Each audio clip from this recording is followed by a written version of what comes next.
Insieme per guardare al futuro, in un inizio autunno in cui le imprese devono fare i conti con gli effetti dell'inflazione sui consumatori e con la difficoltà di accesso al credito per l'innalzamento dei tassi di interesse, nasce dalla necessità di essere più rappresentativi la fusione tra le CNA di Padova e Rovigo, come spiega il presidente Luca Montagnin. Noi come associazione ci uniamo proprio per dare quelle risposte veloci che oggi il nostro territorio richiede, che oggi le nostre imprese richiedono, non solo dal punto di vista di formazione e di informazione, ma anche dal punto di vista di crescita professionale per le nostre aziende, ma anche col dialogo con le varie istituzioni, con il mondo del credito, che oggi siamo molto in sofferenza per le nostre aziende. 20 residi nel territorio a servizio di artigiani e piccole e medie imprese, il cuore dell'economia delle due province. Mettiamo insieme due associazioni radicate nel territorio che mettono insieme circa 6.000 associati, circa 4.000 pensionati, quindi una comunità di quasi 10.000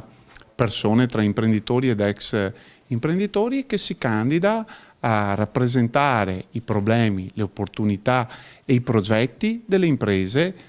piccole e delle imprese artigiane. Province con numerosi punti di contatto, spiega l'economista Gianluca Toschi.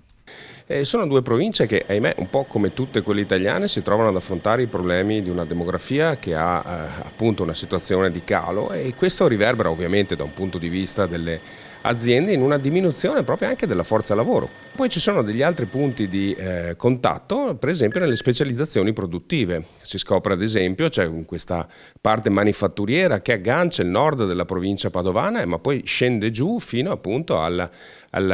parte della provincia di Rovigo, che ha una forte intensità di produzione manifatturiera, e quindi comuni dove più di un terzo dei lavoratori sono impiegati in attività manifatturiere. Lo si vede anche per altri settori, quello delle costruzioni, c'è una certa omogeneità, ma anche dei servizi alle imprese, come ad esempio quello dei trasporti.